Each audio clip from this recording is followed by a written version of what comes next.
County Board of Commissioners. Roll call, please. Jebin Singh. Here. McGuire.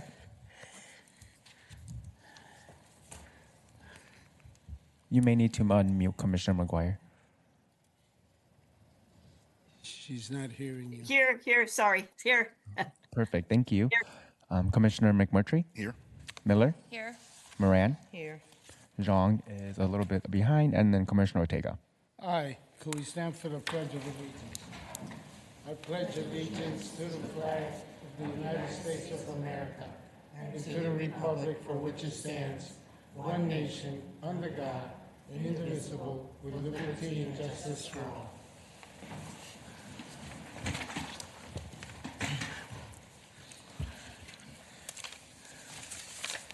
Who has the long acknowledgements? Commissioner McMurtry.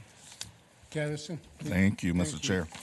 Every community owes its existence and vitality to generations from around the world who contributed their hopes, dreams, and energy to making the history that led to this moment. Some were brought here against their will. Some were drawn to leave their distant homes in hope of a better life. And some have lived on this land since time immemorial.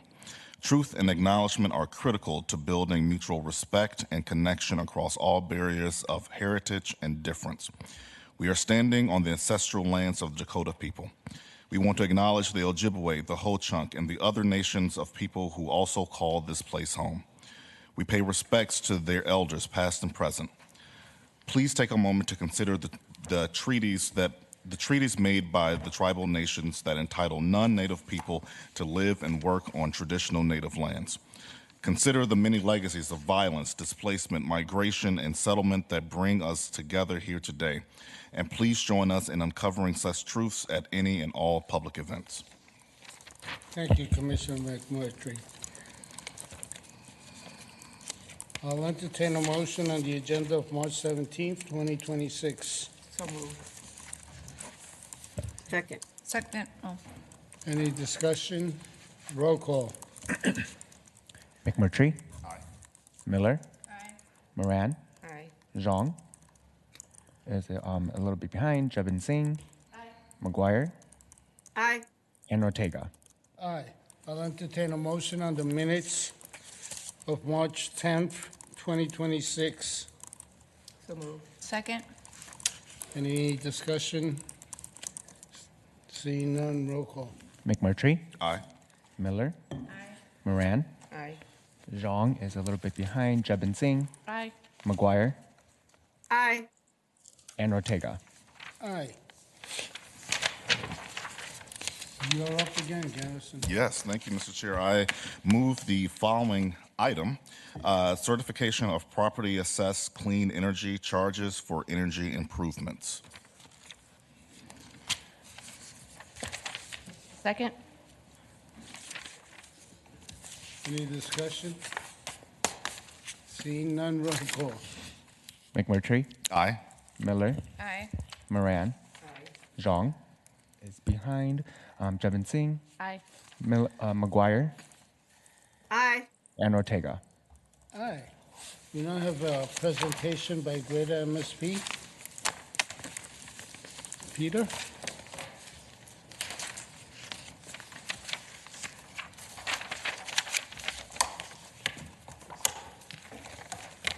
Welcome.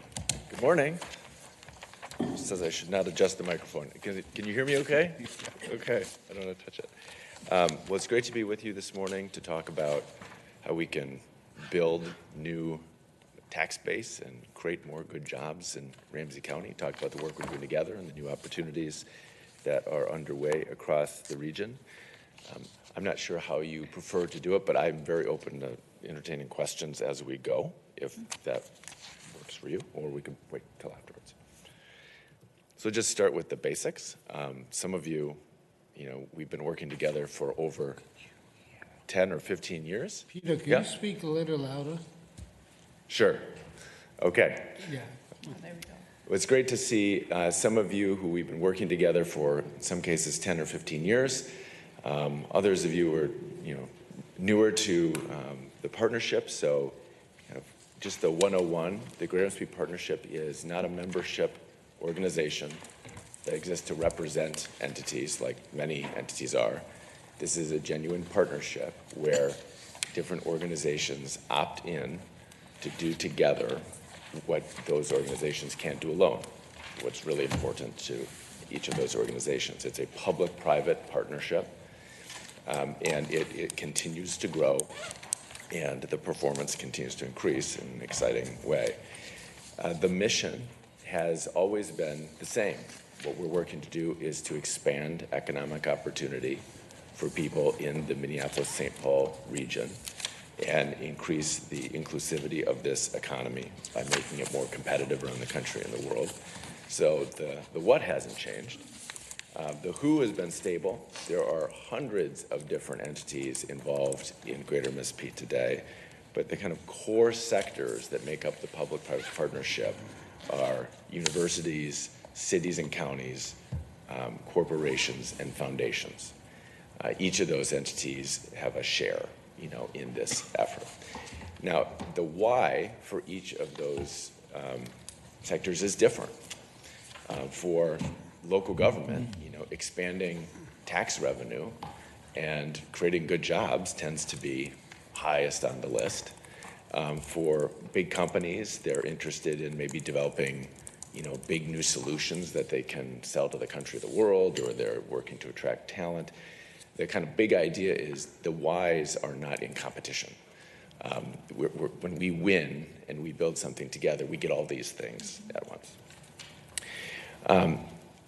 Again, in the spirit of some basic ideas, it's going to come up again in the conversation this morning that the economy is the engine of opportunity. That's where we're going to get everything we're looking for in our communities in terms of jobs and wages, which lead to the ability to provide taxes and services, safety, economic mobility. That's how that flows. And so how do we get a stronger economy is the question. And the Greater Mississippi Partnership was built by leaders and organizations in this region for that purpose. So today, the partnership really works as a system, not an organization. Looking at what are the big things that we can do that are going to deliver the most impact for our communities, and then how do we do those things? And it typically takes a lot of different pieces. What we're building, and I don't know if all of you have seen this, but Commissioner McMurtry, being on the board, has been working to help refine this. This is the strategy for the region's economy that has been in process for well over 10 years. So Commissioner Ortega, when you were on the board, we were working on a version of this. It continues to be refined. The big ideas here are that we have a diverse economy today that is one of the greatest strengths of our region in Minnesota. You don't want to be good at just one thing. Luckily, we're strong in multiple areas. To have the same level of prosperity and opportunity, much less more, in the coming generation, we need to build on the things we've got today, kind of at the edge of where the national global economy is growing. So you see all the words in here, all these subsectors. That's what's really growing globally, and we have a right to compete and win in those spaces. So we want, companies expanding here, growing here, starting here, creating jobs in these areas, in part because those jobs pay more. We'll kind of get back to that. What does this mean for counties? And I'd love to talk more about this, but in specific areas, we have opportunities to maximize priorities that the county has. More tax revenue, more opportunity, and strengthen institutions, which is something we've been really faced with in this region and state over the last number of years. It's just the institutional strength. These are things that we can do together, and these are things that are happening in other parts of the region, at some real scale. It's been in the paper, this week that Ecolab has a $500 million plus expansion of their corporate campus in Eagan. That's doing a lot of things. One, there are a lot of residents of Ramsey County who are going to be doing those jobs, which is exciting. But it also is adding a lot of new revenue in Dakota County. There's a map in your materials that highlights some of the corporate campuses that exist in Ramsey County. It's like that is one way to think about opportunities that could exist, for generating additional economic opportunity. Around inclusive jobs, for years, and Ramsey County has been a part of this from the beginning. 3.5 years ago, we built a big effort to go help renew the semiconductor industry in our region.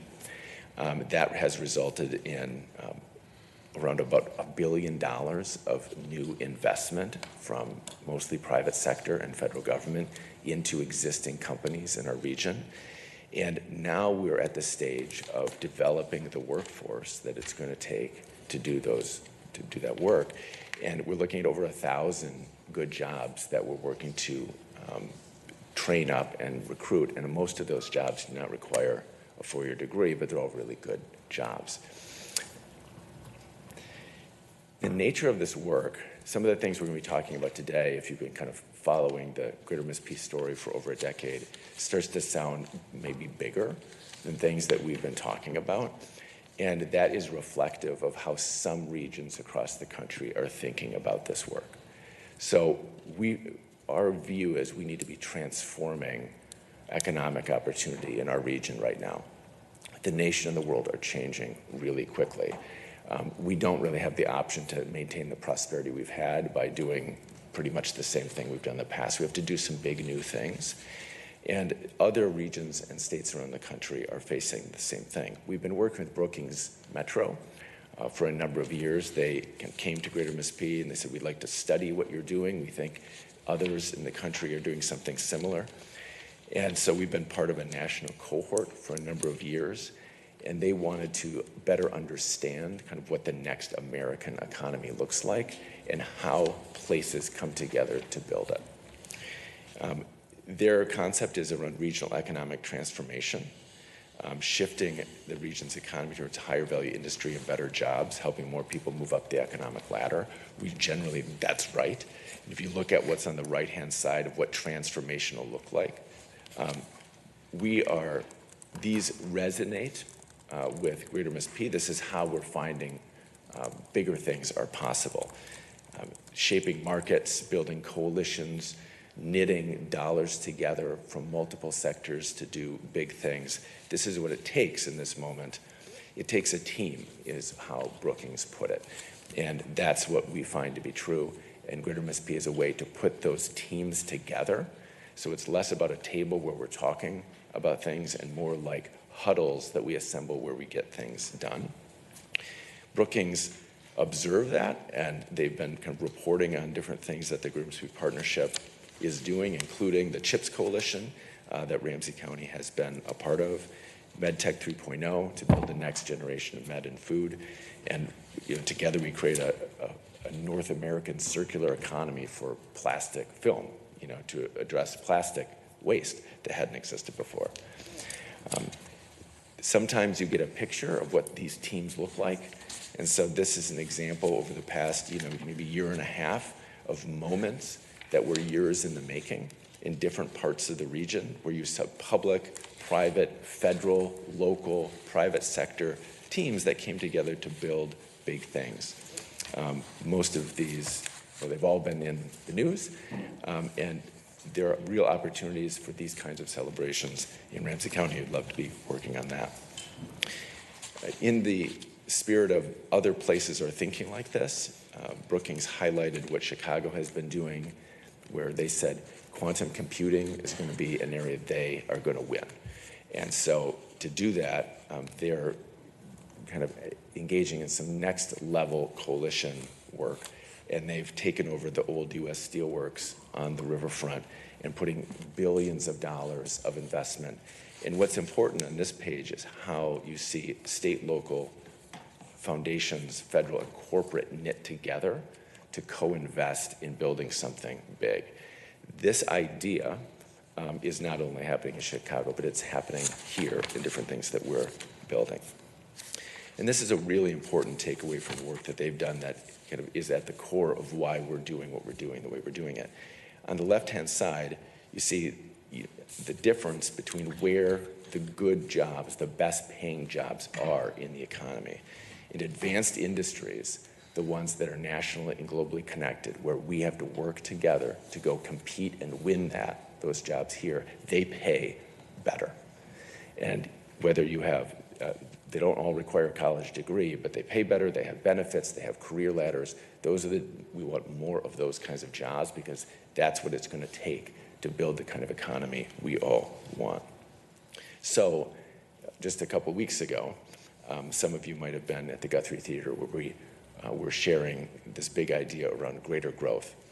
So we need to be growing faster as an economy, but it's not just growth for growth's sake. We're saying our strategy is about expanding the tax base for local government. It's more good jobs, making sure opportunity is reaching more people in the community. We're doing work that's aligned to the strategy so we can scale and win. And that we're moving Minnesota as a state, not just the region, kind of into the top 10 of national performance because everyone wants the best quality of life, but there's no place that has a great quality of life in a middling economy. They just never go together. So we have to have strong economic performance to have strong quality of life. So we talked about this goal of top 10, which is like a 30% increase roughly over what Minnesota's economy has been over the past 10 years. And the next 3-year milestone that we're working against as a partnership is to win $5 billion in additional investment, at least 5,000 good jobs in the region to help get us on that higher trajectory. And we'd love to be talking about how do we do a big part of that in Ramsey County. So as you go back to the same slide we saw about the strategy, I kind of went and highlighted or circled the parts of the strategy that Ramsey County has like a unique opportunity for. And if we were to do this for Carver County or Chisago County, it would look different and the circles would be fewer. So, it's a big opportunity in Ramsey County to do many of the things that could be done in the region. They can be done here because of workforce, because of infrastructure, because of transportation, because of power. And then to get, really specific about it, Ramsey County, as we know, is the smallest geographic county in the state, and it's developed, and this is about redevelopment. This is a moment of transition where all kinds of properties of all kinds of types are being kind of reimagined and redeveloped.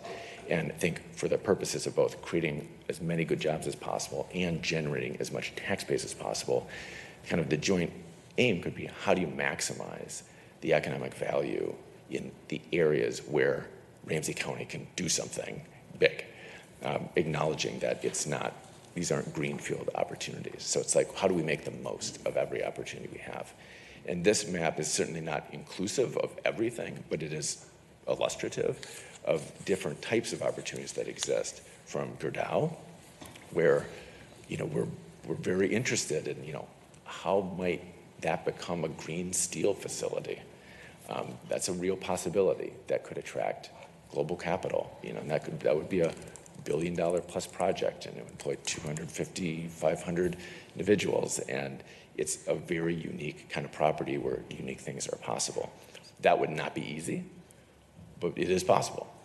And then as we kind of work our way, you're, of course, about all these different areas. West Rock is something we've been talking about, and there's a really big opportunity to turn a large property that has an incredible location into one where there are many more good jobs than there have been, and where the value of what's happening there is 4 to 6 times plus higher, generating 1 to 1.5 million or more in annual additional property tax.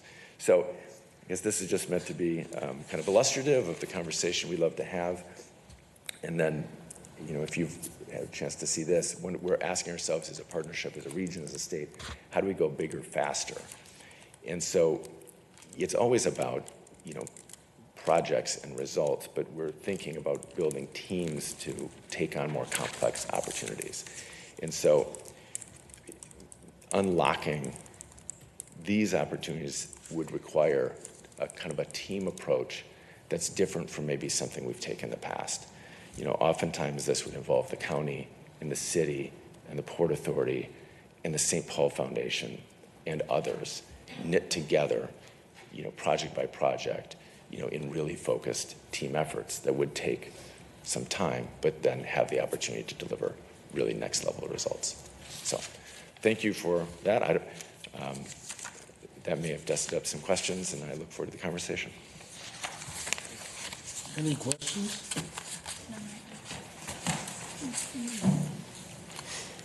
Right, John? May we get this PowerPoint sent to us? I think what we received in the attachment is different. Yes. And I'd really like to see. I'll forward it right now. Yeah, I I'd just really got like it. to see the Yeah. site opportunities that were identified. In the previous slides, in preparation for this, how do you see technology as a part of this equation and or the tech business? So may I go back to this slide that has, these are, think about them as subsectors, but they're also technology areas.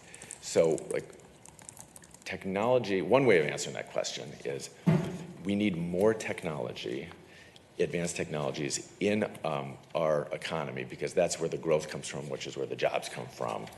And so we're looking at technology areas that we have the ability to win.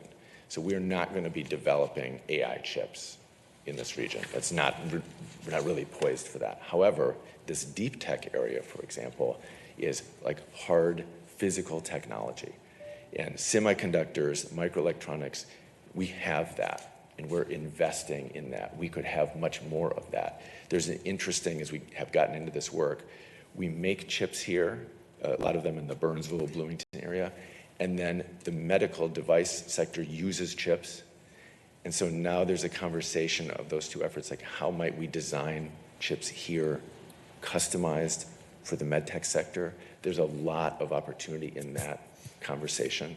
Cybersecurity, so Metro State, just down the street, has one of America's most advanced cybersecurity ranges, which most people do not know. Cybersecurity is at the heart, it just cuts across every single thing, as we know in St. Paul after experience over the past year. This is something everybody has to be concerned about. There is an opportunity with that asset, essentially in downtown St. Paul. We could develop a cybersecurity campus, in downtown St. Paul, in partnership with Metro State, where students would be drawn to that university. They could be walking down the hill, into fast growth companies. And that could be a really unique opportunity for not just downtown St. Paul, but the city and the region. So all across these areas, there are deep technology opportunities that we're focused on. But there's another dimension to your question. And no, that's helpful, just because some of the terminology that you're using are just some that I haven't heard of, like deep technology. What does that imply, or what does that mean? So that's helpful. What is, I guess, what is the role, essentially, then, what Greater MSP does then, like, in helping us to understand the role that Greater MSP has in bringing all the folks together? What are the actual things that, like, could our ecosystem here exist without Greater MSP? Or like, may you explain a little bit more about like the role that Greater MSP plays? So we have a regional economy, not a city economy or a county economy.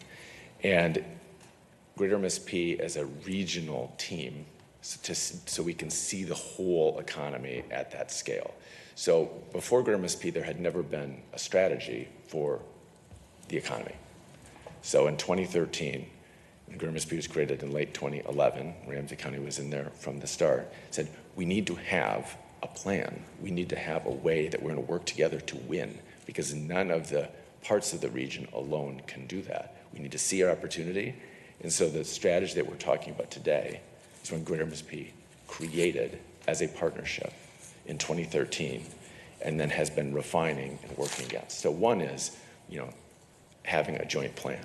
And then the second is, how do you activate against that? And so just that map that we've been looking at, like, where are the opportunities? Something that Greater MSP exists to do that is very difficult or impossible for counties to do is as a partner in this partnership, we are out around the country and the world looking, understanding where that opportunity is and working to connect it to our region. So there is not enough here to do what we want to do. We're trying to bring in that investment. We're trying to bring in new research into the universities and then build new things here together to create the economy we want. So if you think about it, a team is needed. This goes back to the kind of Brookings concept. How does that team come together? What does that team do? Who's leading that team? That's what Greater MSP exists to do. Thank you. I have Commissioner McMurtry, then I have McGuire, and then Moran. Thank you, Mr. Chair. And thanks for the presentation, Peter. Can you speak to, there are other organizations that are greater MSP equivalent across the country. Can you speak to any specific regions that are doing what are great examples or models of what we'd like to see done here? And specifically, what is their relationship to the local government? Because as a county, we want to, really understand the role that we can play here, how we can be a partner in this work. What are some good examples or models of other regional economic development organizations that are doing this work and that have created a good ecosystem of all these different entities working together? Yeah. So there are a few examples to highlight. To answer your second question first, in some ways it's very simple. Like, counties are drawn into this work across the country saying there are many things that are desired, but expanding the tax base is always number one. And so, one way for the county to play really powerfully in the partnership is actually to start at the county level to say, let's have a conversation within the county about how much additional commercial industrial tax base we want to try to create over the next, say, 5 years and 10 years. And that level of focus and intention from the county is then we can work back from that. Say, then how would that happen? So that's kind of bottom line, the way we'd love to be working with the county, because it delivers on the bottom line of what Ramsey County is focused on. That is what's happening in other places across the country that are aligned and being effective. So a couple places to highlight would be, like Columbus, Ohio is very interesting. So, there's a lot of talk about Arizona and Texas and Florida. Well, over the past 25 years, a lot of Americans have moved in that direction, and there's a lot of tailwinds there. But what's happening in central Ohio was not just going to happen. That was actually, there were a lot of headwinds to seeing something new there. And what they did in Columbus as a community, business leaders, government leaders working together for 15 plus years, is today Columbus is one of the faster growing regions in America. You may have seen the Intel plant. That's kind of one of the biggest features. They've got multi-billion dollar, huge, like $20+ billion Intel plant that's being built there. That was about 15 years in the making. We know these folks. We've been talking to them for 15 years. And where they are today, the level of kind of prosperity they're seeing and growth and opportunity is something they engineered by having a shared strategy that they worked year after year in a disciplined way. And the big wins didn't come in year 3 or year 5. They came in year 8 and 10, 11, and now they're just coming. There was a big announcement that a big drone manufacturer is going to create 4,000 jobs in Columbus last week.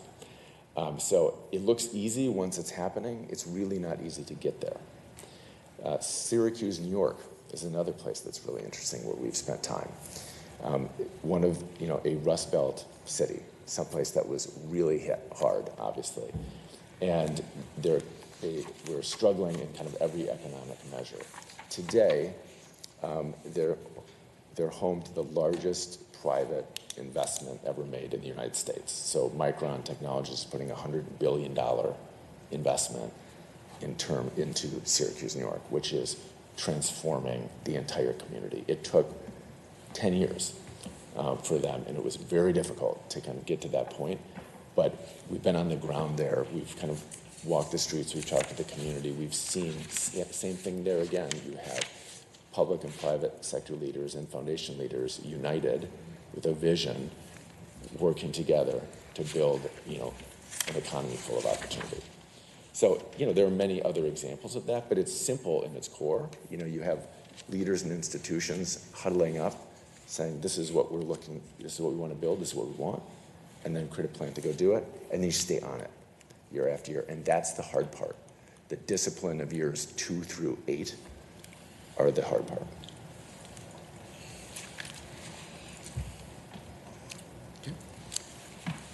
I have McGuire, Mary Jo. Thank you, Mr. Chair. I really appreciate this. Thank you, Peter, for your presentation. I will just say that I'm glad to hear about us being in partnership with MSP, and I was hoping you could talk a little more specifically about what that can look like. We have lots of we have several major projects that we're working on in Ramsey County. I mean, we have a lot, but several ones that come to my mind. We have Rice Creek Commons. We have the Park at River's Edge, where we want to develop our riverfront. These are all transformative projects that will transform a region. And I'm curious how MSP would partner, with us in really this regional development. We've all seen those areas of the country, Savannah, Tampa, where they've specifically built on water, but they've also just really transformed a region with their development. So you're right when you say that unified effort can really be transformative, and we feel like we have projects that can transform. And how do we elevate to the level at MSP that this would be a project that everyone would work on? These would be projects that everyone would work on. Yeah, okay. So a couple of ideas in there. To that last question, I mean, it starts with us having a conversation with the county saying kind of what are your top priorities this year, 3 years, 5 years, and then kind of workshopping how to rally regional and to some extent state resources around those.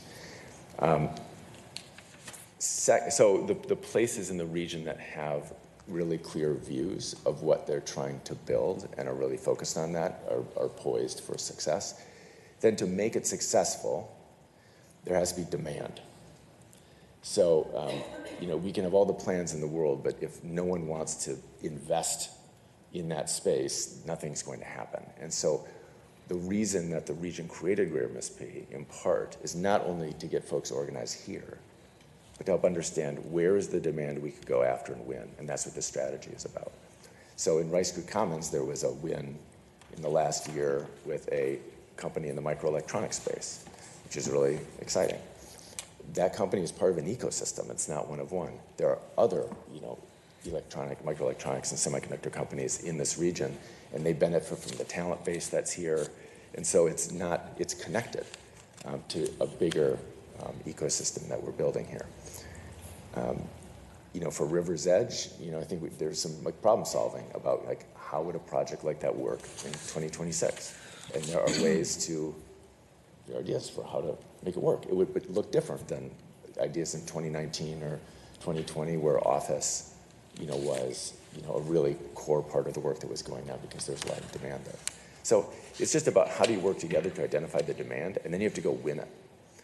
So these are competitions and kind of getting into that spirit of identifying what you want to build and how we can work together to go find something to win and go win it together is how those places get transformed. Thank you. Okay. Nate. Marina, and then Tara, and then Kelly. Thank you, Mr. Chair. And thank you for your presentation and for showing up today, because I don't know much about you. So it's good to learn a little bit more about the partnership. And so what I did hear was that in 2013, this partnership was created. Was that when? Can you talk a little bit more about that? So it was 2011. The strategy was created in 2013. I joined in 2013, so I've been going for a little over a year before I joined. It came out of the Great Recession when leaders, and Commissioner Ortega, I don't know how involved you might have been in this conversation. I wasn't around yet in Greater MSP. But The Great Recession was a shock, obviously, to this economy, as it was to every place in the country. Leaders, public and private, were talking together about what do we do? How do we create more jobs? We can't just sit here and let this play out. And so this was happening in the context of something called the Itasca Project, which existed at that time. And there was a quick kind of survey of the country. Well, what do regions do? And it was discovered that basically every other major U.S. region had created something like Greater MSP starting in the 1990s. And they said, well, we must have one of these. We have so many organizations. And then we looked at all the functions, the actual work that would be done, a lot of things I'm talking about today. No one was doing any of that work. And the state of Minnesota, frankly, was only lightly involved in that work, where other states were more active. So a committee came together and they built a concept to create what became Greater MSP. So it was stood up coming out of the Great Recession with a focus on creating more good jobs for people in this region. And that's what we've been doing kind of year on year. So those 5,000 good jobs that we now have in view for the next 3 years are just the leading edge of tens of thousands of more jobs that we have created and want to create together in this region.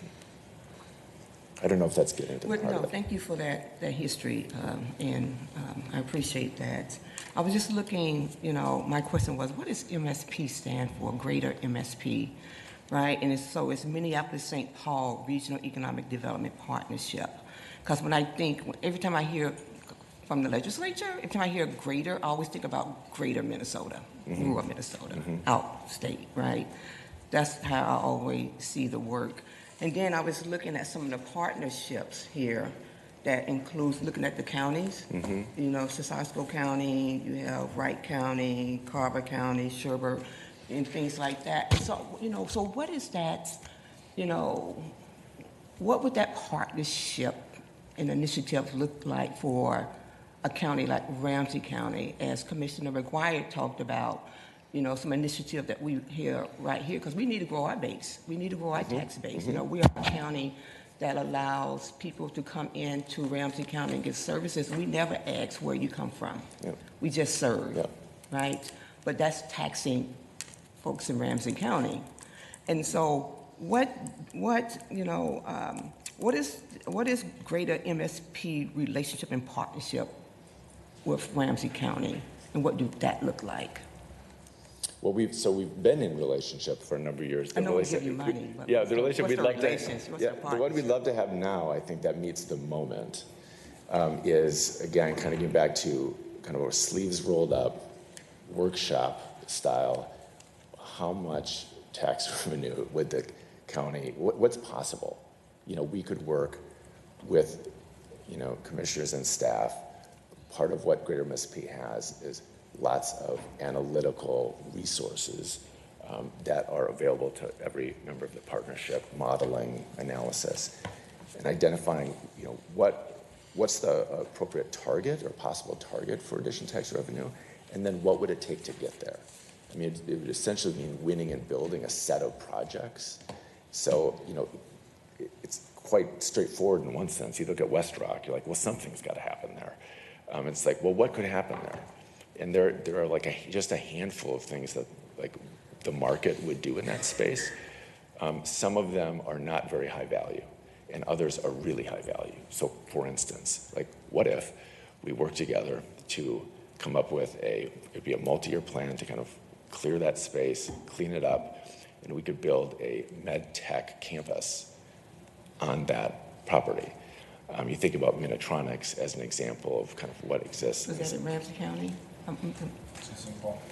St. Paul. Yeah. I'm having a little difficult hearing you. Oh. It might be just me, but. I have to lean down more. So talking about West Rock, and it's like, how could we build teams and projects to maximize the investment that's possible in each of these areas? And the work and the team would be different in each of these areas. But in that instance, I was saying, it's possible to create a med tech campus where West Rock exists today, where you could have 300 or 500 good paying jobs, clean manufacturing, great use of the public transportation with the central corridor right there, and then the highway access and rail access. That would dramatically increase the value of that property, in addition to the jobs, dramatically increase the value of that property and result in kind of conservatively $1 to $1.5 million of annual additional tax revenue. So that is in that space, like that's an example. The Gerdau steel plant is another example. That could be maximized, that project would have to be built. Going to talk to the CEOs of Boston Scientific and Land O'Lakes and 3M and starting conversations early about, we're very glad you're here. We're wondering if you have any plans for the future and how we might be encouraging of you to make more investments in this space, thinking about what Ecolab just did in Egan. So it's kind of like a case by case, like building a portfolio of projects that would deliver additional tax base, adding up to the overall kind of goal that the county would set. It'd be one way of thinking about it. We've not done that together before. And we've actually we wanted to do that with a lot of other counties in the past, but every county relationship is slightly different. Dakota County is a good example right now of a county that's benefiting significantly from this kind of work. And they have land, but it was complicated land, right? So that was not easy. But what's happening there with roughly $3 billion of private investment in the last 20 months is dramatically enhancing that county's tax base. So, we know it's possible. It's a little bit different in every county, but it really starts with the county's targets and ambitions, and then us working together to say, let's talk about brass tacks, how we would figure out how to build that together. So you're kind of like the facilitator, bringing all the parties together around some common initiatives or projects. Yeah, I would even stronger language. You're kind of like, we can engineer results because none of these things will happen without a really clear plan that's backed by data, that's got the right team, that's resourced and executed month by month for several years. That's where these big results that everybody wants come from, and we know how to build and help execute those types of efforts. Thank you Yeah. for that information. Tara? Yeah, I just have a couple of demographic workforce questions and wondering how MSP may be able to help work, positively towards the future. And one of them comes from the idea of workers can't work if there isn't a healthy care economy to make sure that there is available and affordable childcare, that there is people who are taking care of our loved ones at every age and stage. We found during COVID that the ability to work from home and then the idea of having to go back into the workforce, a big part of that friction was who is taking care of the people while we go to work. And I guess my question is with the demographics of Ramsey County, with our aging community, where in this, I see a lot of technology focus, but where is it on the actual health and human services that allow people to be active in the workforce as long as they possibly can, as productively as they can? Well, recognizing how critical that is as a part of the overall kind of community portfolio, it kind of goes back to this idea of where does the revenue come from to support that work? And this work has a lot to do with creating the revenue base to make sure that those services can be provided, recognizing that those services are critical.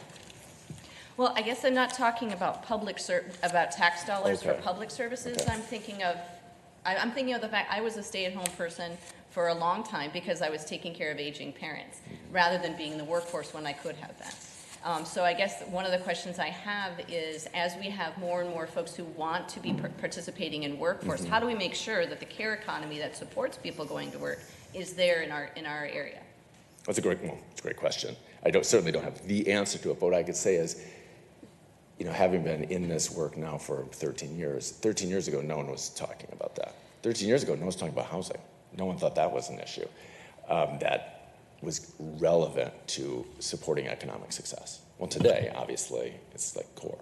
So I think it's at what level, this is how we as a partnership think about this, at what level does that conversation need to happen in order for a solution to be identified? This is an America problem, right? I mean, there's no place that has this figured out. Maybe in Minnesota we're more attentive to it, which is good.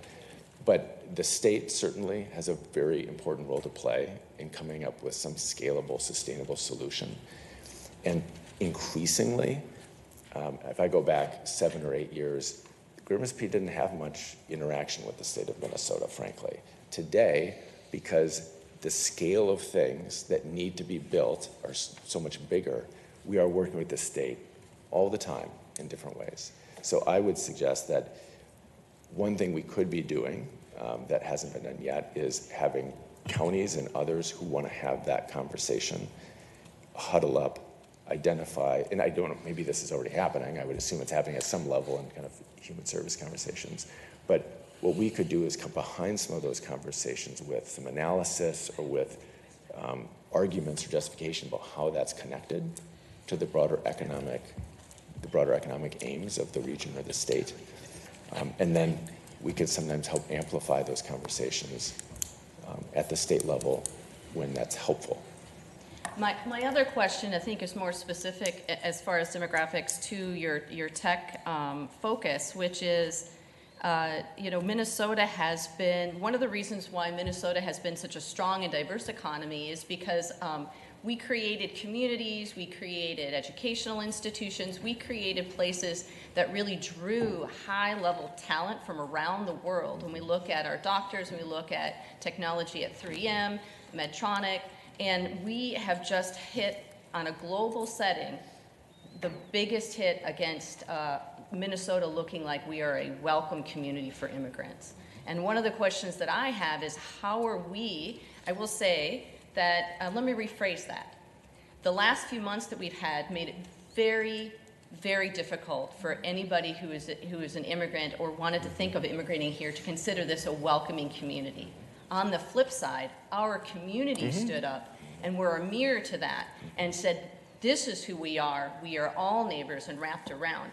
What I would like to know is how is the business community reaching out to also be part of that broader community that says, we are a place that is welcoming and inviting and searching for the world's top talent to find this place home.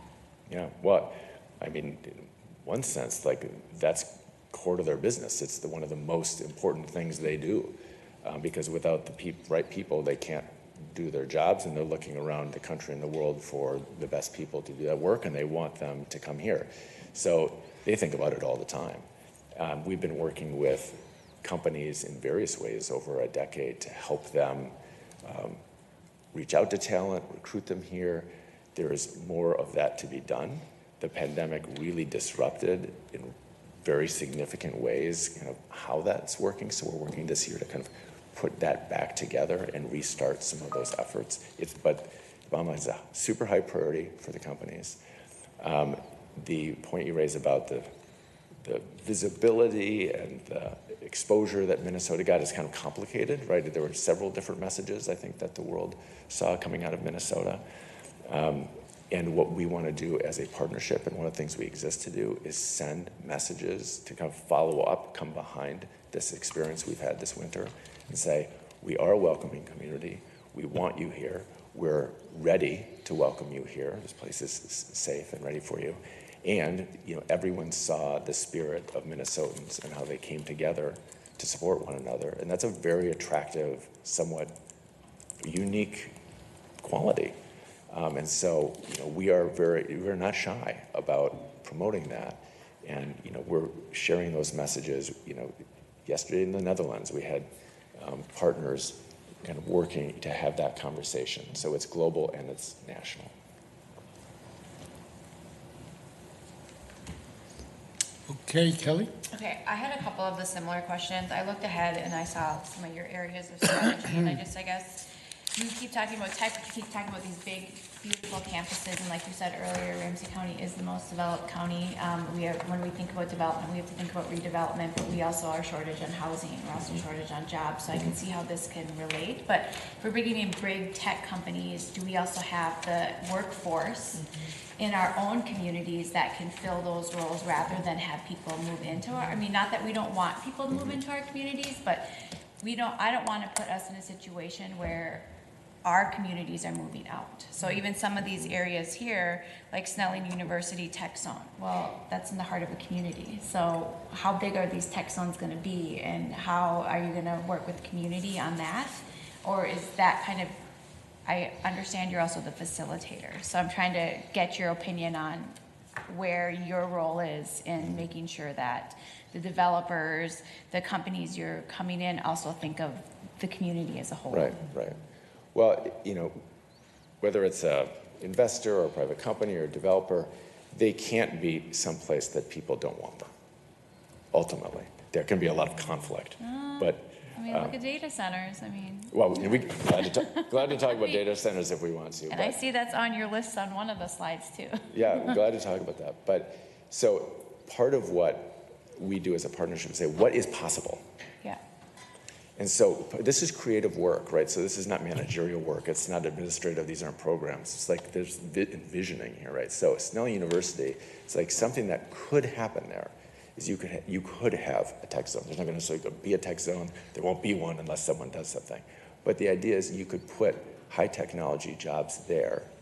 And that doesn't mean that the people in the communities aren't going to get those jobs. It actually creates the potential for people to walk 2 blocks to a job that pays them $79,000 a year or $85,000 a year.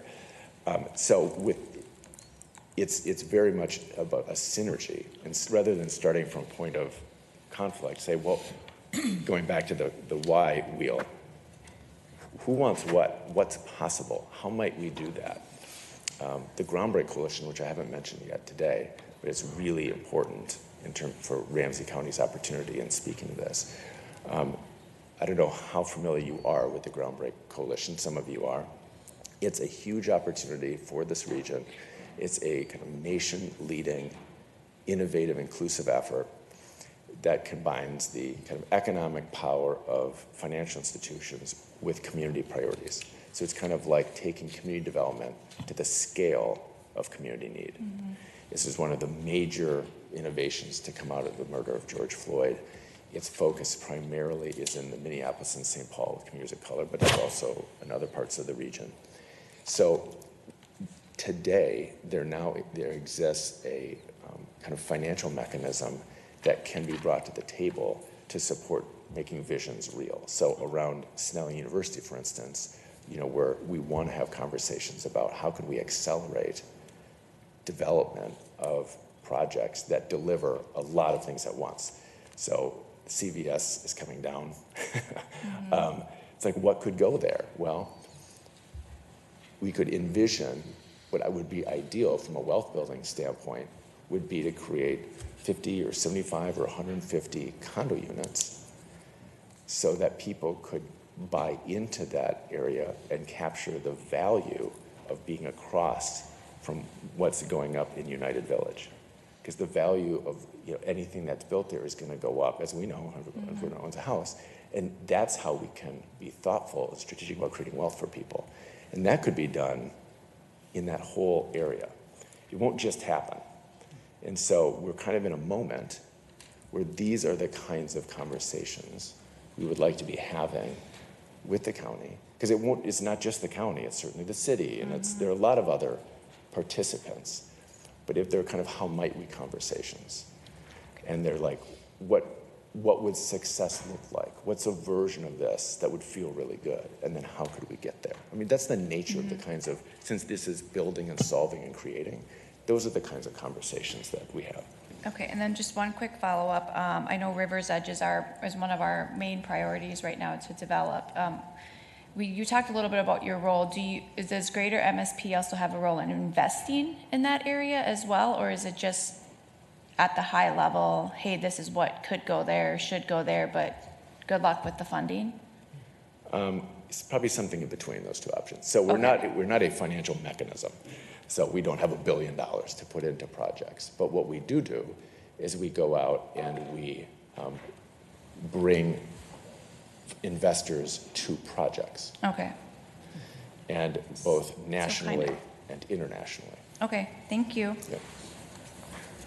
I'm done. Good. Zing? Yeah, thank you, Peter, for you and Amanda for being here today. I have a few points that they're just more points for your consideration, and then I have one question. So I think the one point is I'm thinking about our community and on the workforce questions that folks have mentioned, our commissioners, and as you know, I have a lot of interest in the workforce piece as well from my past, but I do think our biggest asset in our community is the people. And I think when we talk about kind of economic development, a lot of times it's the building, capital, infrastructure, all the things. And as you go and talk to people about the partnership that represents Ramsey County, I hope we have the pictures of the people who live here as sort of like showing who are the people that live here and sort of that investment, right? That those are folks with the creative genius sort of like to accelerate our economy. I think the other thing is I'm on your what, who, why slide, you mentioned universities, which, I mean, I see that there's a little nuance as you go through the deck, but really in our community, it's just education and training. It's a lot of different things. People aren't necessarily at universities. They might be being trained through dozens of nonprofits or even through our high schools or community college. We have the most diverse community college in the state. So I just think like the call out to universities kind of sets a bar that isn't really as representative of the how people get to where the skills they need to match with, our economy from Ramsey County's perspective. And then my last point, and then a question. You, in your circle of value and why, you talk about new solutions to bring big global challenges. I think one of our biggest challenges is really the federal government right now. And to talk honestly about the pressures, when you say, what do we need to close our tax base, it's really being kind of forced upon us through some bills. That is the biggest part of so I kind of interesting to think through sort of what is greater MSP strategy to help all of us as communities, but as you said, local governments are a really critical part of the cog of how people be successful and thrive in a community. That has to be a layer of sort of analysis as you work with Brookings or whoever, like to really be able to talk about that story around economies being held back because of some of these things. And then my last thing is really around the brand reputation is the question. I really would like you to share with us, like as you talk to people nationally, internationally, what kind of harm has been done on brand reputation after Operation Metro Surge on our community? And what are we sort of tackling when we talk about trying to entice people to come to a Rice Creek Commons or a Park at River's Edge? Okay. So a couple of those points. So on the higher ed point, I completely agree with the point. In fact, who is participating in this partnership is far beyond who's paying. So, that slide is really like who pays. And at this point, it's not community colleges, it's a few universities, not all. So that's that point. On the brand reputation, on the federal government piece, we think about this all the time. We're very deep in this in a real way. We're competing for federal funding directly, including because we won a tech hub to the U.S. Department of Commerce, which makes us eligible as a partnership to compete for money. So we have an application that's worth $23 million that's currently out that would bring resources to this region. We'll see how it goes. There's investment that went into Rosemont. That was a $1.4 billion DOD investment. So our analysis is that the only part of the federal government that will be growing in any real way for the next number of years will be the DOD, which does the Department of Defense, which does health, energy. They basically fund more of everything than any other agency. There are opportunities there for Minnesota.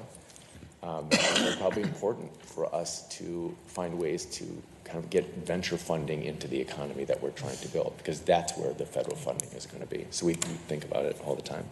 And on the brand reputation question, Can I just interrupt you for a minute? I think my question was more around, not necessarily the federal money that's coming in, but sort of federal actions that are sort of extracting money out in the sense of creating big property tax pressures for us. Yeah. So, we're talking, in the 20s of millions of dollars as we forecast the next 10 years just on one section of a bill alone, And then in terms of the applying for local investments, I know it's not always governments that are part of those applications, but we have been partners in those applications.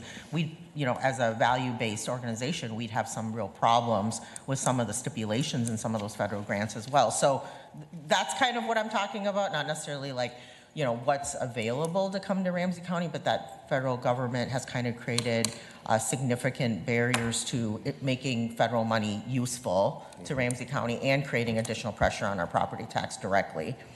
Yeah. Understand that. Yeah, Understand that completely. On the brand reputation piece, I think there are a few layers to this. The first one that's really important is us sending a signal to the rest of the country and the world that it's safe here. That is based on what was seen in the media. I mean, and I've talked to people around, everywhere, and they're just like, what's going on? How is it? And so the message isn't that everything's fine at every level, working on relief and recovery, of our small business community and many others. However, people have to understand that it's like a safe community to do business in. And some of the images that we were on the front page of many papers for several weeks. And so that's kind of a first order question. Beyond that, we see there's a little bit of a divergence depending on how people look at the world, politically, sometimes. And so, for some people, the reaction is, wow, we're inspired by, what we saw from the people of Minnesota, and that makes us more enthusiastic about being a part of your community. Others see something different. The feedback yesterday from a Northern European, because we're working with partners who are having some of these conversations quietly to get a sense of like that question. And it was kind of interesting. The feedback was, listen, we understand that the United States is going through a period of instability. And so— A period of what? A period of instability. Mm-hmm. And so what we experienced here in the view of people outside the country may fit into more of a pattern of other things they see happening in the country. So that's, for what it's worth, that was an interesting point of feedback.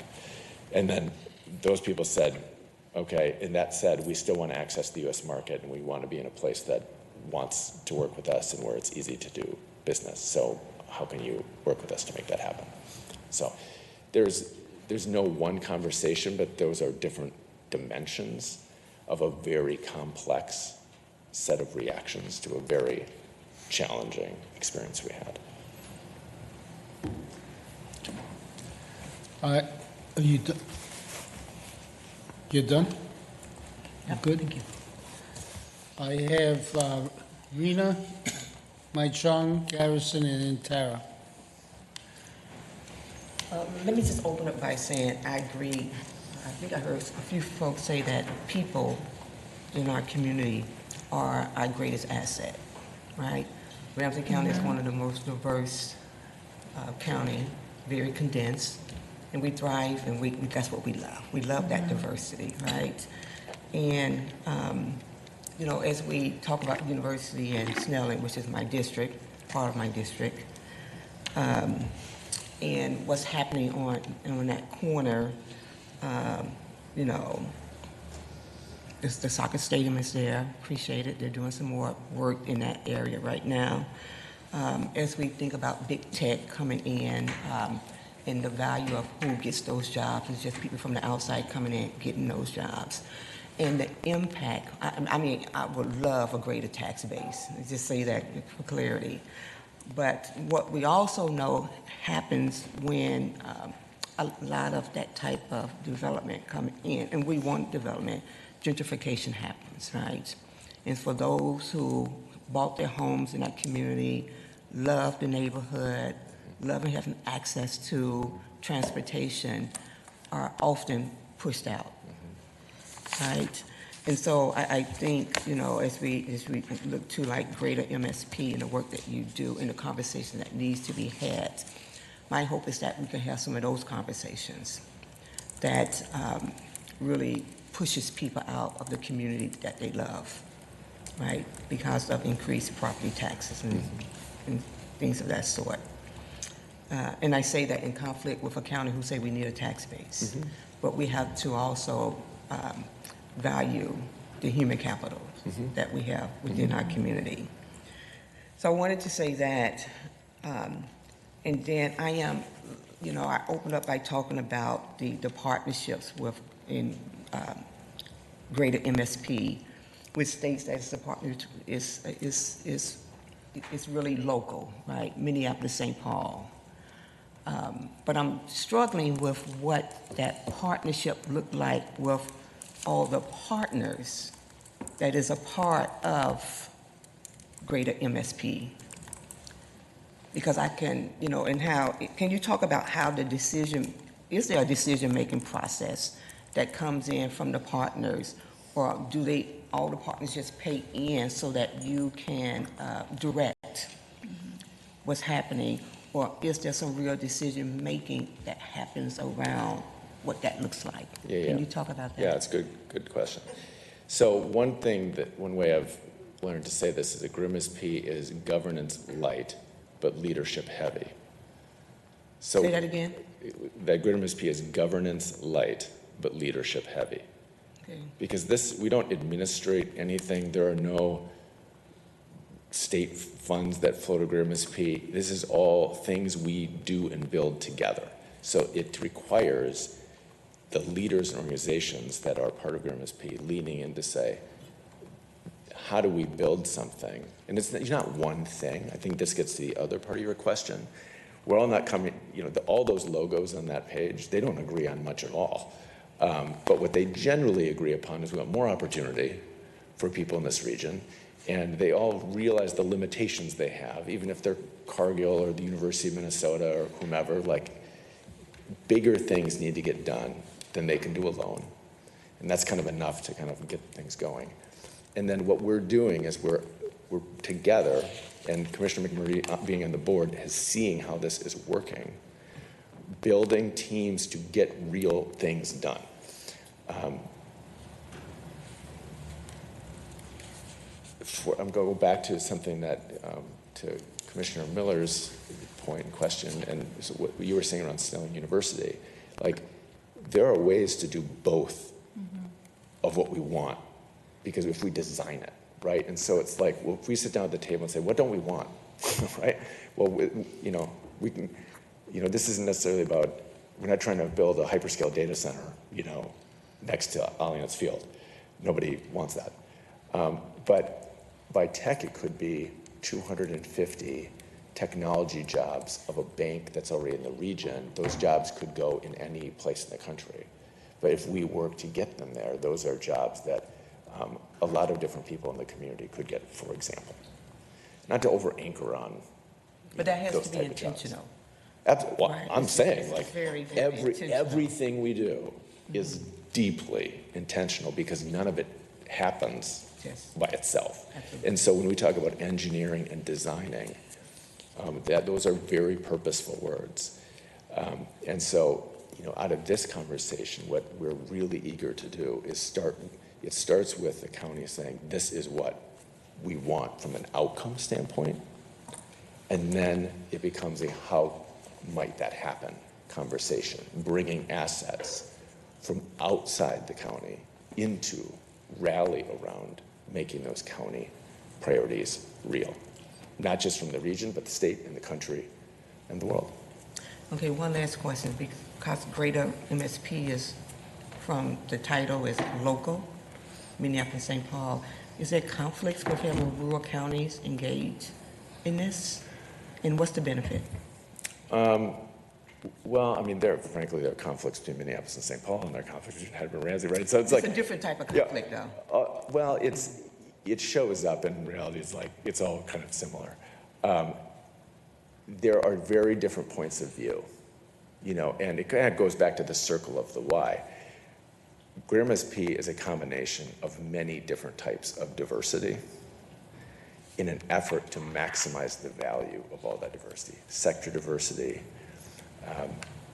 racial and ethnic diversity, diversity of seniority. It's about top executives, and it's about lots of other people that are doing work within it. It's about geographic diversity. And so in the real world experience, we are not trading off, Ramsey County wins, so Carver County loses. That doesn't actually happen in the real world. The things that Carver County can do won't go here. And the things that make the most sense for Ramsey County to win, they don't want to be in Carver County. So what we're trying to do is, how do you create a portfolio of wins across the region? So collectively, we're actually all getting more. And this is now starting to happen across the state. I mean, one of those pages has comments about Western Minnesota, Northern Minnesota. There's an opportunity to develop a clean industrial economy in Northern Minnesota that is bigger than the mining economy that ever existed, and to build and export solutions through the Great Lakes to Europe and beyond. Green methanol, green ammonia, green hydrogen, sustainable aviation fuel. That would be really good. It sounds very distant from Ramsey County, but what that would do for the budget of Minnesota would be favorable for Ramsey County. So, and a lot of the jobs that would be created would actually be in the metro. So as we're thinking about what does the next version of Minnesota's economy look like, it could look very different from the one we've experienced. And we need other parts of the state having vibrant, growing economies. One, because it changes the nature of how the state budget works in a favorable way. Also, we want more people need access to the best opportunities. And so that's why the technology areas we're looking at, the jobs related to those areas, are a series of good jobs at a range of educational levels. So it's all very purposeful and it's all very intentional. I mean, when you get into it, it's like quite complex, but it can start very simply with, where do we want to get? And then we start kind of putting ideas on the table about how to get there. So I say this with due respect and say this lightly. Greater MSP, one region, one team, specifically says Minneapolis and St. Paul. So the perception would be like that's the focus, when in reality it isn't. And so I feel like there's some little deceptions in the language and the words around one region, which would be like the 7 metro counties or something, right? Because it's Minneapolis, St. Paul. So I, in my mind, that's how I see it. That's how I saw it, like the 7 metro county areas. But it's like, kind of like the whole state, or regional, The geography is the metropolitan statistical area. So it's as the federal government defines the region of the Minneapolis-St. Paul Bloomington MSA. So it's bigger than the Ramsey County 7 county, and it changes based on the federal definition. So it's been 14 counties, it's been 15 counties, but that is the geography of the region. And naming this was not easy. I wasn't there for that. But to get to the underlying point, I mean, maybe it makes everyone in this room uncomfortable, but you get outside, get very far from this place in Minneapolis might be kind of the synonymous with the region. Certainly this effort was not going to be called Minneapolis. And Minneapolis-St. Paul alone wasn't going to be inclusive of what the region actually is geographically. And so the concept of greater MSP was this idea that it is not just Minneapolis-St. Paul. And so that was the thinking behind it. Okay. Yes, a little conflicting. Right, okay. Okay, we're gonna wrap it up after Mahjong, Garrison, and Tara. We have a lot of work ahead of us and workshops. Go ahead, Mahjong. Thank you, Mr. Chair. I appreciate hearing more about how we have to prepare our region to grow our economic base. And also looking at the different industries that are presented here. Is there consideration for, and in many of the conversations that you're having with corporate leaders, about climate impacts or the products that they're producing and creating. And also just in terms of wages. We know that Americans are more productive than ever if you compare GDP to wages, right? Like wages are low because wealth is held at the very top 1%. How are those conversations? Are those even conversations in talking about growing both wages and jobs?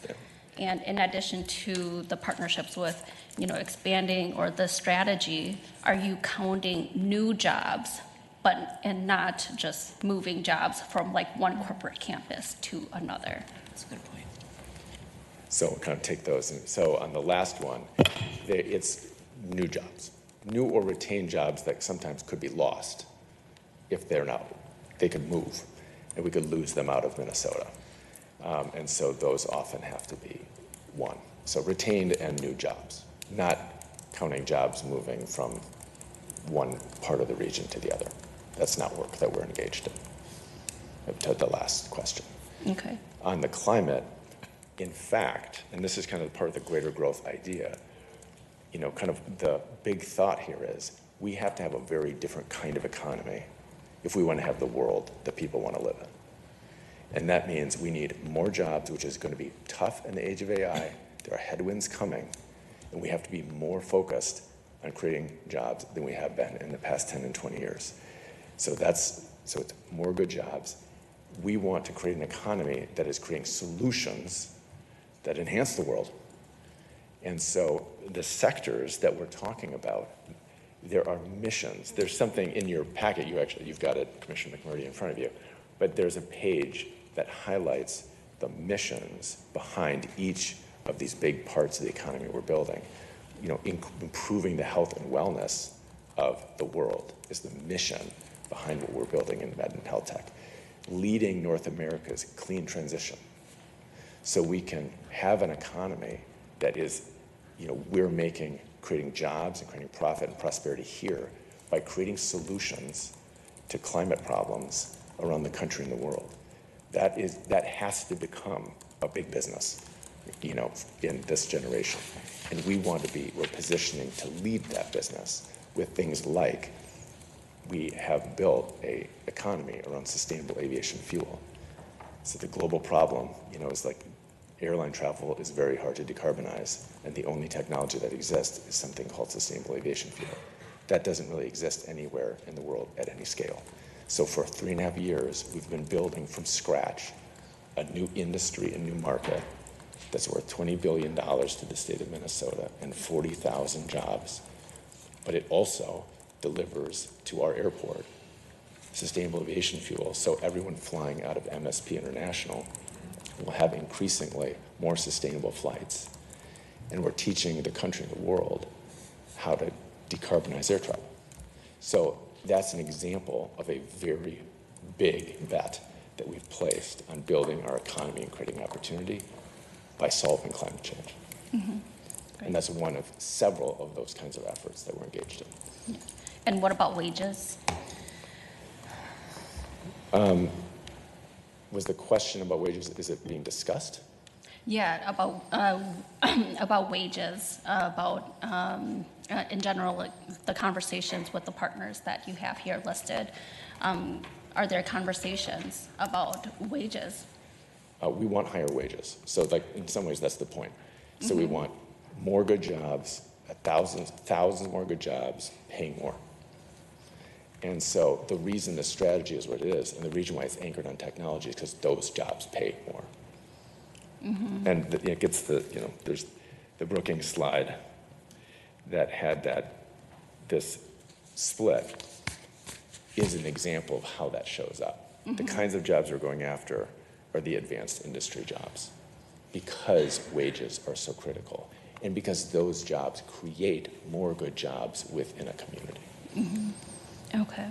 And then my final question is, are there conversations within greater MSP and many of the business partners here or counties even about having greater transit access all across the metro here, because we, as a fully built out, smallest, densest county, right, we also need for folks to be able to access jobs, access education, all these things too. Are there conversations about that? Because we can celebrate opening up a great campus elsewhere in the suburbs, or even in another county 30, 40 minutes away by car for our residents here. But if there really isn't a way for them to get there, and or they're going to spend an hour commuting to work, I don't know if that's such a great quality of life, you know. So what are there conversations around that? The conversation will be about, so to back up, you know, when there is an opportunity in a place, you're talking to, let's say, a company about investment there, it always starts with a site. And it's really simple and fundamental. Like, if there's no place for the jobs to go, there's no conversation we have. But once you get to that point, like, let's talk about West Rock. So, you know, there, you say, okay, the next conversation would be, there are a few. One is about workforce. Do you have the people available to do these jobs? And then we have all kinds of, you know, analysis that we do, and we work with all kinds of partners to provide answers to that questions. And then in the case of West Rock, we'd say, and right here, there is a train, right? And we show the whole analysis of like what the workforce shed is for that location because of that transit asset. And that, in that case, would be a very compelling, super useful, competitive asset that would provide real access to 300, 400, 500 good jobs.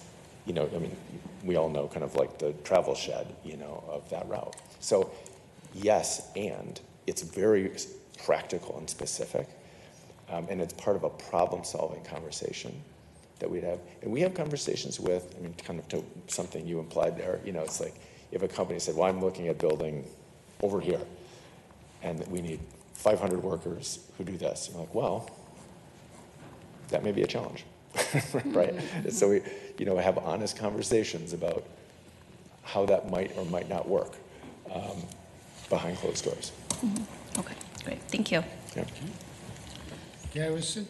Thank you, Mr. Chair, and I appreciate the comments from my colleagues, especially Miller and Moran, on the work that's ahead of us and ensuring that as we see this development, that we're not displacing folks in our communities. I think that is so crucial, and making sure that we are continued partners and a part of this conversation is also critical, because as you mentioned the example of, all right, we're going to get rid of that CVS. It'd be great to have you know, condos go there. And the first thing that comes to my mind is, all right, we're going to put condos there. Can we make sure that we prioritize first-time homeowners to go in that space? So making sure that we are in communication so that we are meeting the needs of the folks in our community while also continuing to grow our tax base. My one question, and I'm just fascinated just knowing, you know, a part of the work that Greater MSP does is going out and pitching and making sure that these different industries know of the assets that we have here in this region. And so my question is specific to Ramsey County. What's the pitch on Ramsey County? Like what do you, when you go out and meet with folks, what do you tell them about Ramsey County and what possibly could be missing in those conversations, so that when they're looking for opportunities, they say, we want to come to Ramsey County? Okay. It's always about a site. I don't think we've ever in 13 years had a conversation about someone wanting to be in any particular county, to be honest. So they are looking at a site, and if the site's in Ramsey County, then it becomes a conversation about Ramsey County. Say, okay, then we would pull in staff, commissioners, like, how do we tell the most compelling story about this place? And it's about the city, it's about the county, and that is a team telling that story and figuring out like what version of that story is most compelling. Always factual, but compelling, is a team effort. So the way we would do that, it's like no one's telling your story for you. You know, we would tell it together. And then you're also not just presumably, you know, at White Bear Lake or Arden Hills. Everybody, you know, has their dimension of that story that they want to tell. But we would tell it together. And to your previous point, I think an encouragement, as we think, because we've been talking about Stone University, is think about how the greater MSP and Groundbreak could be brought to bear at the same time to make real opportunities the best they could possibly be. Because Groundbreak exists, right, to help get that built and mortgage up first time, mostly BIPOC homeowners to do it. And so it's like, this is our opportunity in 2026 right now. Years have gone into getting us to this point. So we're excited about that. Tara? All righty. Well, I just want to conclude, maybe more of a comment than a question, which is, you know, the work that we do as representatives of our districts and in the county is a lot of overlap with the work that you've described within SP, which is it's collaborative. You represent the organizations that are there. You represent the region that you are hoping to build a thriving economy around. And so for me, I guess a big part of that is relationships, understanding the people that you're working with, understanding their values, and really listening, not only so that you are a trusted partner when they are trying to build a future together, but then when you are in spaces that we are not, that you are representing our community in the best way and in alignment. And I will just say that because we are a developed community, we're looking at small and mid-sized business, we're looking at business conversions. That means that we're working within embedded communities already. So being able to have those conversations of how will this project impact this community positively, listening to the people in those communities and in the areas around, and things like Rice Creek Commons, which fits very much into this portfolio that you have, and having a strategy around that as well. But one of the things that I would just, you know, this is one of my first major exposures to MSP in this presentation. And I would really caution you that, you know, when my colleagues say we're concerned about the harms that have happened by the federal government to our community, and your response is, well, the Department of Defense has money, is a little tone deaf. And I would say that when another colleague talked about the idea of wage and wealth distribution, it was, well, let's attract more high-end jobs. Again, it's missing the mark a little bit. I think we are in community, and we're also with our small businesses. All of us here are very enmeshed with our local chambers of commerce, our economic development corporations, our wealth generation corporations. So we're in the real world, and we do understand that those things matter. So I just think, I would say, it would be great to see maybe some work done in those parts of the soft skills that go along with this work, because it really, if we have folks who are representing us, we want to feel that they know us. Thank you, Peter. Great conversation. Thank you for taking the time. Okay, we now have legislative update. Could I just say, we're a little bit behind schedule. We got important workshops, so let's try to keep it short and concise. I'll be brief. Mr. Chair. I'll just give an update here. Thanks to Jolie Wood, who's, you know, leading our team at the Legislature and Government Relations. We're about 1 month into the legislative session, and, you know, they're moving slow. As we know, we weren't expecting a lot to get done, and they're working on, they're having committee hearings and not passing a lot out, but we're hoping that will change. We're expecting to see a budget from the governor's office. We think today he's going to put out the supplemental budget, so we're waiting to hear. I don't know. I think it might be this morning. The governor announced a proposal for a major overhaul of the state's administration of human services, which builds on efforts to strengthen fraud prevention, so that's good. And that includes support for the modernization of state technology systems, which we've all been working on. We've been all advocating with our legislators for this work, so I'm glad to hear that he's hearing that. Last Tuesday, the House Taxes Committee heard Ramsey and Hennepin County's bill to extend the mortgage registry and deed tax, which funds the Environmental Response Fund. So thanks to Director Josh Olson for testifying, And we think that that bill is going to be included in the omnibus tax bill. So we're grateful that that looks like that will happen. And last Wednesday, the Senate approved Senator Lindsay Port's bill to provide emergency rental assistance. But the same bill may not get through the House, but we're still advocating for emergency rental assistance for our residents. We just hope that the Republicans in the House will support it, but we're not sure they will.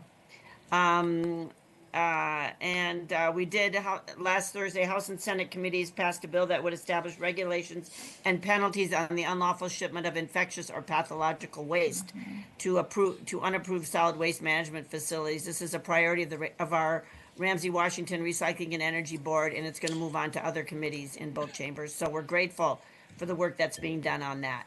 So with that, Mr. Chair, I will end my. There's work being done at the federal level, but I'll talk. We can talk about that next time. Thank you. County Connections? Yeah, thank you, Mr. Chair. I'm just going to have one thing, really giving you an update on our winter weather response over the weekend. Certainly monitoring the weather, making decisions is a art and not always a science, but we activated a coordinated winter storm incident team over the weekend. People met many times: emergency management, homeland security, safety and justice, communications, public relations, property management, and the sheriff's office, along with public works and myself. We talked a lot over the weekend trying to understand what was going on with the storm, and we coordinated with key partners, including our local cities, the school districts, and adjacent counties. So I want to thank everyone for working extra hard this weekend. I wanted to just give a little deeper dive on the work that Public Works does on a weekend like this. So just in real brief, they led a 24-hour operational effort because it was such a significant storm. They work continuously between road maintenance and fleet to keep the county roadways safe. That included planning and preparation before the storm. So before the storm, they did all their pre-storm inspections of all our equipment. They pre-stocked the repairs and equipment that might, parts that would reduce downtime. They confirmed adequate fuel, coordinating staffing plans, and then they basically began working around the clock. So, from Friday night to Saturday night, at our peak, we had a full 24-hour operation, 27 trucks out maintaining all the primary roads within Ramsey County, also adjusting down trees, blocked roads. On Sunday, they began targeting specific areas that needed additional cleanup, where we had to do some fine-tuning work. And by Monday, the county roads were actually in really pretty good shape, and they continue to do a salt pass. So just really want to thank the team. The fleet mechanics obviously do a lot of work as well, in addition to the snowplow drivers. We actually had 5 field service incidents where trucks had to come back and get some help. And so this is a little bit of inside baseball that I think it is important to acknowledge the hard work that people do especially on a weekend. Thank you to the staff for their flexibility. Many worked overnight, extended hours, changed schedules. They worked a lot together in collaboration between maintenance and fleet, and despite quite hazardous conditions at times, they maintained extremely high level of attendance. And so thank you to our Public Works team in particular. But I do want to thank everyone across the organization for their flexibility and commitment during the event. Many employees reported to work despite challenging weather conditions to ensure our continuity, especially at our 24/7 operations.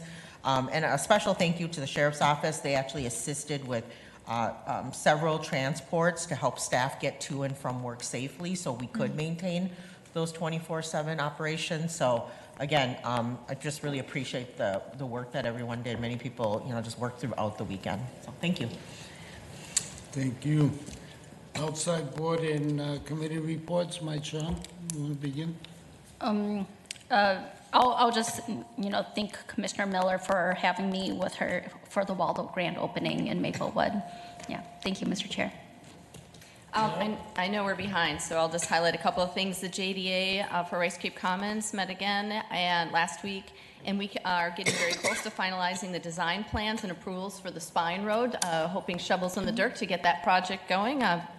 More about that, I think, as we go forward today. The White Bear Township had their annual meeting, and I'll just say residents were very clear in wanting to have transparent and open information around budgets at their local level, and so I'm happy that we have all of those portals at the county level for folks to explore. I was at the SHAC meeting, and I will say of the many things that were talked about that day, one of them was the cannabis and substance use prevention work that's happening across the state.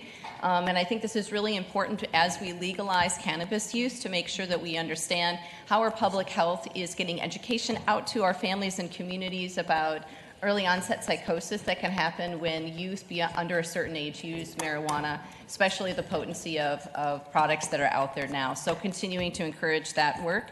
And then just to say that the DCT Advisory Committee met, and we were looking about the Minnesota Sex Offender Program and the institutionalization of folks who are caught up in those crimes and reviewing that and the best path forward for meeting community needs for public safety, but also the health and treatment of individuals who are in that system. More to come on that over the next year. And then I would be remiss if I did not say that today is St. Patrick's Day. And as part of the Landmark Center, has a full day of programming, and I'll be able to spend a little bit of time introducing a program later on today. Thank you. Mary Jo? Thank you, Mr. Chair. Yep, happy St. Patrick's Day, everyone. Hope everyone enjoys the day. Just a few things. The Ramsey County League of Local Governments did a tour of the 9/11 Dispatch Center, the Emergency Communications. Many thanks to Nancy Pass and her team. County Manager Ling Becker was there. Also, we just had a good group of people that came to tour our communication center, so shout out to them. The Climate Action Working Group for the Ramsey County League had a talk on chloride reduction grants and strategies, so they're continuing to work on the salt reduction. Active Living Ramsey Communities met yesterday on Zoom, and we heard from the Met Council Active Transportation Regional Solicitation. We're hearing about the opportunities for our mobility in our communities, so that was great. And then I spoke at the new member orientation last week, and that was always exciting to welcome new employees to the team at Ramsey County. So thank you, Mr. Chair. Thank you. Garrison? Thank you, Mr. Chair. Top of the morning to everyone here. A couple of things. One, I wanted to just highlight, I had a chance to give welcoming remarks to the Parks and Rec annual staff meeting. So thanks to Director McCabe for having me to spend lunch and speak to our Parks and Recs team, and just thank them for all the amazing work that they continue to do. I also met last week with my quarterly District 3 Small Business Collaborative. We met at the Capitol Commons, which was great to have the Sheriff's Department as well as someone from the Capital Area Vitality Project to come and speak to the work that they're doing and their support and how we're leveraging that space to really collaborate and engage the community. So it was just a really good conversation for those small business owners who were there. I had a chance to also meet with members from Isaiah to discuss how the county is supporting communities specifically through the impact of Operation Metro Surge, and of course how we're preparing for election security heading into this election season. And then finally today, I believe it should be happening today, the CVS at Snelling University is finally coming down, which will hopefully bring a lot of opportunity to this particular corridor and to this region. So that's it. Thank you. Thank you. All right, Kelly? I'm going to be very quick as well. I attended the MESB board meeting. We approved MESB's 2026 regional needs document. So this document just really shows the needs across the region for each county or even the city of Minneapolis. And then the board also approved issuing an RFP for consultant services to conduct a study on the feasibility and cost effectiveness of moving to shared 911 technology in the metro region. I attended Heading Home Ramsey, and then also we had the grand opening at the Waldo, which was really great. I just want to put a plug in that next week on Monday, I will have my in-district hours in White Bear Lake from 10 to 11:30, and then next Tuesday, I'll be in Maplewood from 10 to 11:30 as well. With that, I'm done. Okay, really quick too. I had a few things, but I'm going to go with two. Last week, Heading Home Ramsey County Continuum of Care held our annual meeting. It is really with partners from across the housing and homelessness response system who came together to discuss progress, challenges, collaborative strategies, to reintroduce ourselves, to our partners and to better support residents who are experiencing homelessness. But also looking at affordable housing, stable housing, utilizing and partnering with those who are being impacted by the system to be leaders in strategies and planning out. And one other, also during that meeting, there was an update on our health center building located at 55 Cedar. And part of what happens at that building is the needle exchange. And people were concerned that that would not be happening no longer in St. Paul, because the center is that department is going to be relocating to Maplewood. So I want to ensure individuals that Ramsey County is working to maintain that needle exchange locally right here in St. Paul. We know the great need of that program, because we know before there was a needle exchange that individuals were sharing needles, dirty needles, which leads to other issues, including AIDS. So that is a priority of Ramsey County. And lastly, I met with the Pretrial Justice Council. During this meeting, the team reviewed updates related to the Pretrial Navigator Program, including recent reports and ongoing efforts to strengthen the support service for individuals navigating the pretrial. The pretrial process is those who have been, who are out, what's the language? Is out on bond? Yes, thank you. Who are out on bond, and the Ramsey County is providing wraparound services to them to ensure that they will return to court and complete that process. So we also was able to receive update for Root Wellness, who is our community partner, who is doing that work with our individuals who are out on bond, and their role in supporting individuals connected to the pretrial services. There is an upcoming community meeting, which I will share at another later date through an email, through a newsletter update to community members on that next community meeting. And that's it. Thank you. Real quick, I also met with the Isaiah group last week.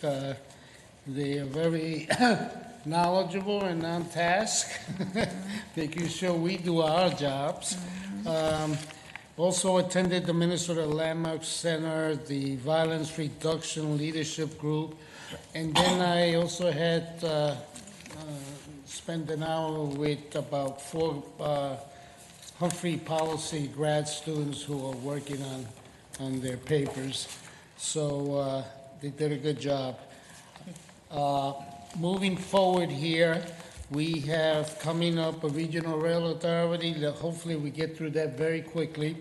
And then we have a very important workshop, driving economic growth and strengthening the tax base, and that's with Commissioner Miller is leading that one. And then Commissioner Moran will lead the afternoon workshop on building stronger together regarding our work plan. And I think that does it. We are adjourned. Do we need to wait?